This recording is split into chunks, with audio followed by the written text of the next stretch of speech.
The story is told of a dance that took place somewhere in the Paris area years ago. A young man was dancing with his beloved in this somewhat posh ball typical of the period. And between dances, his beloved sat down, pulled out her powder box, and before remaking her beauty, breathed into it and breathed out into his face the powder, saying to him, "Souviens-toi, homme, que tu es poussière, et qu'à la poussière tu retourneras. Remember, O man, that thou art dust, and unto dust thou shalt return."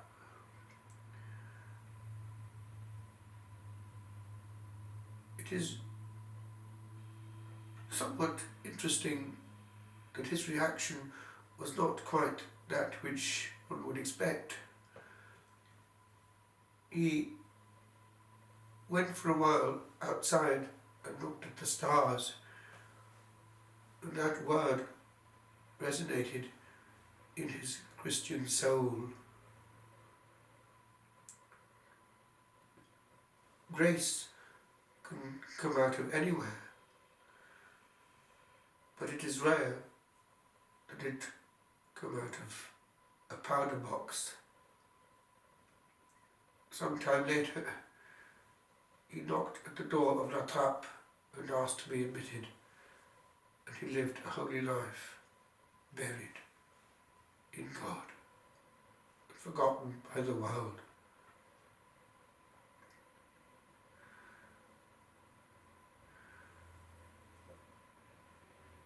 A word, therefore, can change eternity.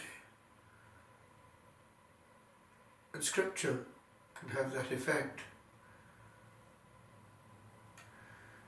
In the 1940s, Thomas Merton had a girlfriend called Elisa.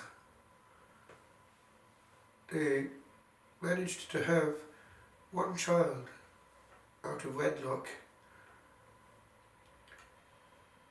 but he was devastated when he heard that both Elisa and the baby were dead. It was during the war, during the Blitz, and in London both lay buried under the rubble of London. At the time he was being worked by grace, as in the Old Testament reading of today, the Spirit of God began to stir him. That's a reference to Samuel. He knew that there was more to life than pleasure, and he was orientating his life towards something higher, the true faith, and also the true vocation within that faith. But he didn't know where to turn or where to go, and so he asked directly for a word, and decided that whatever word came from the sacred scripture as he opened it would be the word for him. And it was the word of the gospel of today. You will be without speaking. You thought of possibly the Franciscans, but this word led to an end of his words at Gethsemane Abbey, where he buried his vocal cords forevermore. But thanks be to God, Abbot James Fox saw that he had a gift and encouraged it. A word actually which I heard again years later from Abbot Columkill, Ross Cray, the same order. Work on it. he was quoting the abbot of Thomas Merton, Father Louis. And so he wrote and wrote and wrote, and his words still influence souls far more than had he been a married man in the world, known by all and sundry. There are other things too which can be instruments of grace, points of contact with heaven where grace can burst forth and be used. It is the potential of what is material, when breathed upon by the Spirit of God, can even be grace-filled themselves. We know of icons, we know of churches which influence people by the atmosphere they create, material speaking and working on the soul. But there are also others, and I recall how on 2 occasions the simple combination of colours in photographs had a massive effect on me. One was in school days, when wandering into the Central Library in Cardiff, went to the section of religious books, which was vast, happened to pull out precisely a volume of Thomas Merton, Elected Silence, and flicked through it and found also 1 or 2 pictures here or there, full page pictures. And one was the cloister, and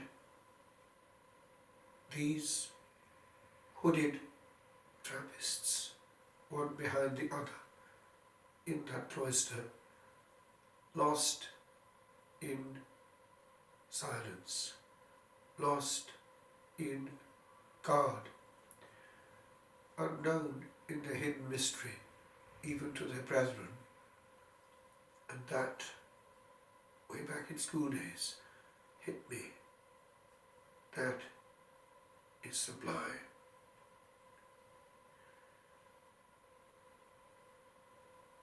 And one day, when quietly, some time later, some years later,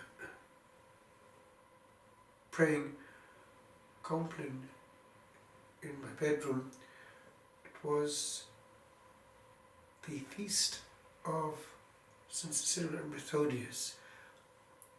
Something suddenly flashed across my mind. It was the vision of Trappists hidden in God. And something said, that should be you. Alas, that things didn't quite work out. But years later, through divine providence, I found myself transferred from Ireland to Italy, at least for the moment, because I still belong to Ireland. And I was given something unexpectedly powerful to read.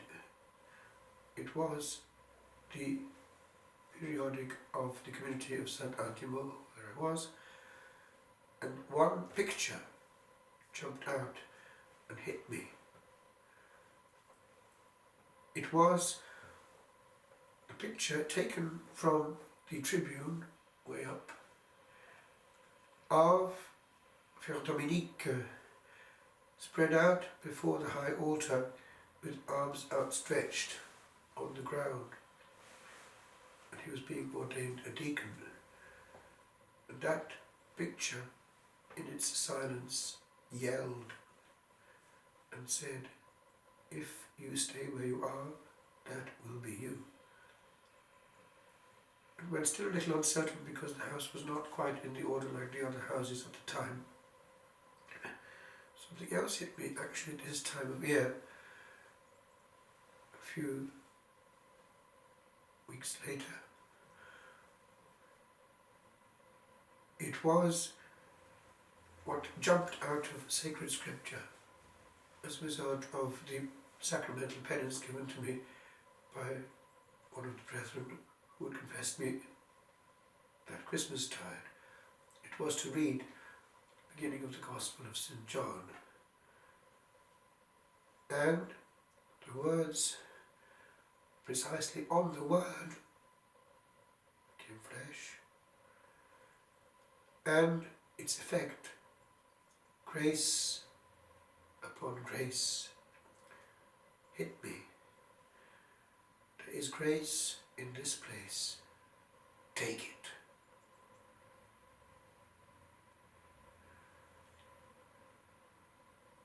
Now, what is common in those events is what is common in the Gospel of today.